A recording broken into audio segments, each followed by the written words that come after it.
महात्मा गांधी को लेकर बहुत से विचार हमारे देश में रहे हैं।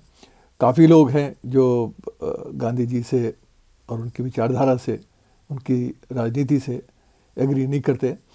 लेफ्ट में बहुत से लोग हैं, राइट में बहुत से लोग हैं। लेकिन आज जो हमें देखने को मिल रहा है वो बहुत दुर्भाग्यपूर्ण है, क्योंकि इसमें सिर्फ ये नहीं है कि आप गांधी के धर्म से, गांधी के हिंदुज़म से, गांधी की राजनीति से आप डिसएग्री करते हैं, आप गांधी से नफ़रत करते हैं। और दुख की बात यह है कि गांधी के विरुद्ध वही चीज़, वही हथियार प्रयोग हो रहा है जिससे गांधी को सख्त नफ़रत थी, नफ़रत से सख्त नफ़रत थी। उन्होंने खुद अपने कई भाषणों में, कई लेखों में इस बात का जिक्र किया। और एक 1925 का उनका भाषण है कलकत्ता में, जिसमें उन्होंने साफ किया कि मैं ऐसे राष्ट्रवाद में विश्वास नहीं रखता जिसमें हमदर्दी ना हो, जिसमें मोहब्बत ना हो। मुझे ऐसा राष्ट्रवाद नहीं चाहिए जिसमें मुझे किसी से नफ़रत करनी पड़े, जिसमें हेट्रेड हो।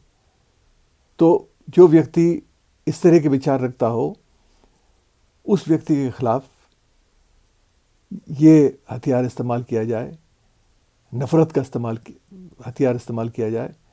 आज सारे देश में कुछ लोग जगह जगह और बार बार, ये भी नहीं कि एक बार, बार बार दोहरा कर गांधी के नाम को लेकर या गांधी की विचारधारा को लेकर या महात्मा गांधी के कंट्रीब्यूशन को लेकर, इवन उनका रोल फ्रीडम स्ट्रगल में, स्वतंत्र आंदोलन में क्या रोल था, उस पर भी सवाल खड़े करने शुरू कर दिए। और सवाल करना कोई नाजायज़ बात नहीं है। बहुत से गांधी के साथ डिसएग्रीमेंट्स बहुत लोगों के बहुत पहले से रहे हैं, लेकिन वो सब एकेडमिक डिबेट का हिस्सा है। वो लोग जानते थे कि कैसे सवालिया निशान लगाया जाता है, कैसे सवाल पूछे जाते हैं, कैसे डिसएग्री किया जाता है। उसमें नफ़रत कहीं नहीं होनी चाहिए, नफ़रत की कोई जगह ही नहीं। लेकिन आज सवाल नहीं पूछे जा रहे हैं, आज तो सीधी नफ़रत है। और नफ़रत इस बात को लेकर है कि गांधी हिंदू धर्म और हिंदुओं के ख़िलाफ़ थे, हिंदू हितों के ख़िलाफ़ थे। और ये नहीं सोचते हैं बोलने वाले कि गांधी की, मैं इतना समय नहीं है ज़्यादा तफसील और डिटेल में जाने का, लेकिन कुछ एक दो चीज़ें हैं जिनसे आप ये साबित कर सकते हैं। और दुख की बात है कि हमें आज गांधी को एक अच्छा हिंदू और एक अच्छा इंसान साबित करने की कोशिश की जा रही है, करनी पड़ रही है, क्योंकि एक ऐसा समय है जिसमें गांधी के ख़िलाफ़ इस तरह का पूरा एक मुहिम, एक पूरा कैंपेन कुछ लोगों ने चला रखा है। नोआखाली के बारे में हम सब लोग जानते हैं, कितना भयंकर वहाँ पर कम्युनल राइट्स हुए 1946-47 में, पार्टीशन से कुछ समय पहले। गांधी ने पूरा समय, जब हम देश की आज़ादी की तैयारी में लगे हुए थे, देश आज़ाद होने वाला था, गांधी नोआखाली में महीनों रहे। किस लिए रहे?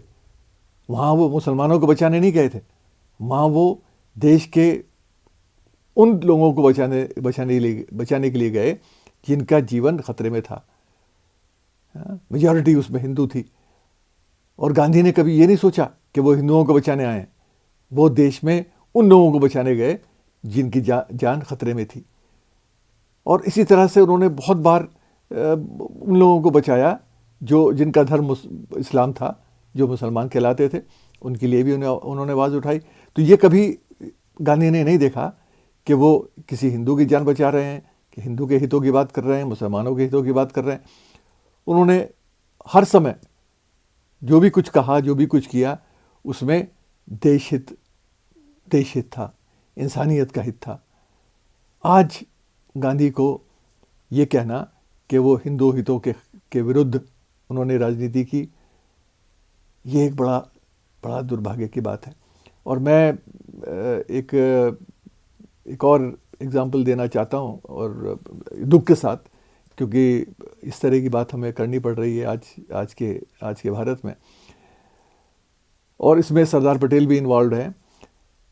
15 जनवरी 1948 को गांधी की हत्या से जस्ट 15 दिन पहले राजकोट में सरदार पटेल भाषण देते हैं, और वहाँ वो कहते हैं कि, और क्योंकि सरदार पटेल को ये इसलिए कहना पड़ा कि उस समय यही माहौल था जो आज है, गांधी के खिलाफ नफरत, गांधी को बुरा भला कहा जाना, गांधी को हिंदू हित विरोधी कहा जाना, और ये सब चीज़ें उस समय भी हो रही थी।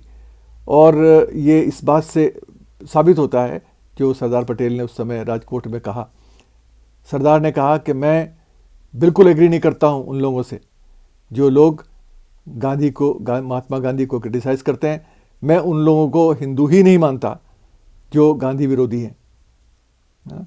ये सरदार के अपने शब्द हैं। और मैं उनको सच्चा देशभक्त भी नहीं मानता जो ये इस तरह के काम कर रहे हैं आज देश में। तो कम से कम जो लोग आज सरदार पटेल का झंडा उठाते हैं और सरदार पटेल की बात करते हैं, उनको कम से कम ये ख्याल भी होना चाहिए कि सरदार पटेल के विचार क्या थे, सरदार पटेल की मोहब्बत गांधी के साथ क्या थी, है ना। बहुत बार नाम लिया जाता है, लेकिन कभी ये ख्याल नहीं आता कि कम से कम ये देखें, इतिहास को पढ़ें और समझने की कोशिश करें। प्री कंसीव्ड नोशंस के साथ आप पढ़िएगा तो फिर उसमें इतिहास आपको वही दिखाई देगा जो आप पढ़ना चाहते हैं।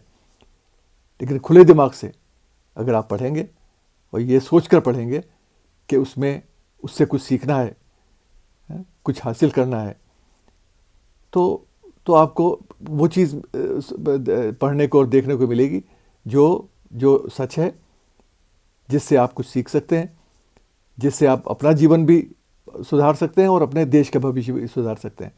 लेकिन इस तरह का इतिहास का गठन करना, निर्माण करना, जो फैक्ट्स पर आधारित ना हो, जिसका फैक्ट से कोई संबंध ना हो, और ख़ास तौर से गांधी के बारे में ना, जिनको हम फादर ऑफ द नेशन कहते हैं, सवाल लोग उठा रहे हैं कि बापू भी नहीं कहना चाहिए हमको ना। मैं वो शब्द भी प्रयोग नहीं कर सकता जो आज किए जा रहे हैं कुछ लोगों के द्वारा।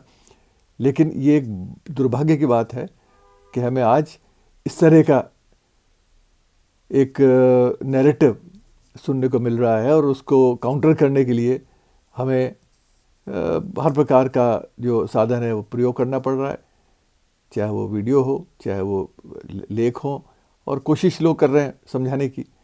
और मेरा भी एक छोटा सा अटैम्प्ट इसीलिए है कि लोग कम से कम समझें, पढ़ने की कोशिश करें, और सिर्फ नफ़रत से कुछ हासिल नहीं होने वाला है। और असली बात यह है कि आपको गांधी को पढ़ना चाहिए, समझना चाहिए, और उसके बाद कोई डिसएग्रीमेंट हो तो उस डिसएग्रीमेंट को, उस मतभेद को आप बहुत ही सिविल तरीके से, सिविलाइज तरीके से आप एक्सप्रेस कर सकते हैं। ये आपका अधिकार है, हर किसी का अधिकार है। लेकिन ये जो कैंपेन आज चल रही है, उस कैंपेन का कोई जगह एक सिविलाइज सोसाइटी में नहीं, कहीं भी नहीं है विश्व में। और जहाँ भी ये होता है उसका हमें खंडन करना चाहिए। धन्यवाद।